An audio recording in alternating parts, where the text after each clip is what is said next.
இறுதி இறைதூதர் முஹம்மது ஸல்லல்லாஹு அலைஹி வஸல்லம் அவர்களின் ஹஜ்ஜத்துல் விதா அரஃபா மைதான பேருரை. மக்களே, மிக கவனமாக கேளுங்கள், ஏனெனில் இந்த ஆண்டுக்கு பிறகு இந்த இடத்தில் உங்களை நான் சந்திப்பேனா என்று எனக்கு தெரியாது. மக்களே, இந்த துல்ஹஜ் மாதத்தையும் இந்த பிறை 9ஆம் நாளையும் இந்த மக்கா நகரையும் புனிதமாக கருதுவது போல் உங்களில் ஒருவர் மற்றவர் உயிரையும் பொருளையும் மானத்தையும் புனிதமாக கருதுங்கள். ஒருவர் குற்றம் செய்தால் அக்குற்றத்தின் தண்டனை அவருக்கே வழங்கப்படும், அவரது உறவினருக்கு அல்ல. தந்தை தன் பிள்ளைக்கு அநியாயம் செய்ய வேண்டாம், பிள்ளையும் தன் தந்தைக்கு அநியாயம் செய்ய வேண்டாம். தந்தையின் குற்றத்திற்காக பிள்ளையை அல்லது பிள்ளையின் குற்றத்திற்காக தந்தையை தண்டிக்கப்பட மாட்டாது. அறிந்து கொள்ளுங்கள், அறியாமை காலத்தின் அனைத்து செயல்களையும் நான் எனது கால்களுக்கு கீழ் புதைத்து அழித்துவிட்டேன்.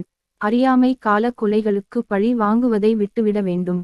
முதலாவதாக, எங்கள் குடும்பத்தில் கொலை செய்யப்பட்ட ரபியா இப்னு ஹாரிஸின் மகனுக்காக பழிவாங்குவதை நான் விட்டு விடுகிறேன். அறியாமை கால வட்டியும் தள்ளுபடி செய்யப்பட்டது. முதலாவதாக, நான் என் குடும்பத்தாரின் வட்டியிலிருந்து அப்பாஸ் இப்னு அப்துல் முத்தலிபுக்கு உரித்தான வட்டியை முழுமையாக தள்ளுபடி செய்கிறேன். பெண்கள் குறித்து அல்லாஹ்வை அஞ்சிக் கொள்ளுங்கள். அல்லாவின் அமானிதமாக அவர்களை நீங்கள் அடைந்திருக்கிறீர்கள். அவனது நாட்டப்படி அவர்களை நீங்கள் மனைவியராக ஏற்றிருக்கிறீர்கள். அவர்கள் உங்களுக்கு செய்ய வேண்டிய கடமையாவது நீங்கள் விரும்பாதவர்களை உங்கள் இல்லத்துக்குள் அவர்கள் அனுமதிக்க கூடாது. மீறி அனுமதித்தால் காயம் ஏற்படாத வகையில் அடியுங்கள். நீங்கள் அவர்களுக்கு செய்ய வேண்டிய கடமையாதெனில் நல்ல முறையில் அவர்களுக்கு உணவும் ஆடையும் அளிக்க வேண்டும். நான் உங்களிடம் விட்டுச் செல்வதை நீங்கள் உறுதியாக பின்பற்றினால் ஒருபோதும் வழி தவறமாட்டீர்கள். அதுதான் அல்லாவின் வேதமும் எனது வழிமுறையுமாகும். மக்களே, எனக்கு பின் எந்தவொரு நபியும் இறைத்தூதரும் இல்லை. உங்களுக்கு பின் எந்தவொரு சமுதாயமும் இல்லை. உங்களை படைத்து காப்பவனான அல்லாஹ்வையே வணங்குங்கள். உங்களுக்கு விதிக்கப்பட்ட ஐவேளை தொழுகையை நிறைவேற்றுங்கள். ரமலான் மாதத்தில் நோன்பு வையுங்கள். மனமுவந்து உங்கள் செல்வத்துக்கான ஸ்காத்தை நிறைவேற்றுங்கள்.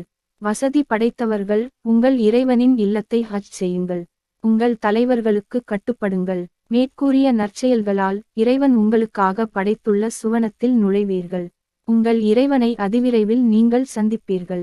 அவன் உங்கள் செயல்களை பற்றி உங்களிடம் விசாரணை செய்வான். எனக்கு பிறகு நீங்கள் உங்களுக்குள் கொலை குற்றம் புரிந்து வழிகேடர்களாக மாறிட வேண்டாம். அறிந்து கொள்ளுங்கள், நிச்சயமாக ஷைத்தான் உங்களது இந்த பூமியில் அவனை நீங்கள் வணங்குவதிலிருந்து முற்றிலும் நிராசையடைந்து விட்டான். எனினும் நீங்கள் மிக எளிதாக கருதும் செயல்களில் அல்லாஹுவுக்கு மாறு செய்து ஷைத்தானுக்கு வழிபடுவீர்கள். அதனால் அவனோ மகிழ்ச்சியடைவான். மக்களே, அறிந்து கொள்ளுங்கள், உங்கள் இறைவன் ஒருவனே, உங்கள் தந்தையும் ஒருவரே.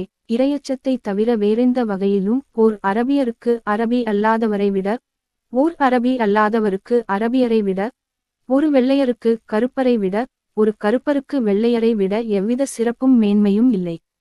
மறுமையில் என்னை பற்றி உங்களிடம் விசாரிக்கும் போது நீங்கள் என்ன பதில் கூறுவீர்கள் என்று கேட்டார்கள்.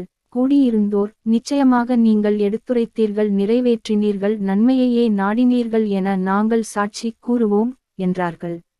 நபியவர்கள் தங்களது ஆட்காட்டி விரலை வானை நோக்கி உயர்த்தி பின்பு மக்களை நோக்கித் திருப்பி, அல்லாஹ், இதற்கு நீயே சாட்சி என்று 3 முறை கூறினார்கள்.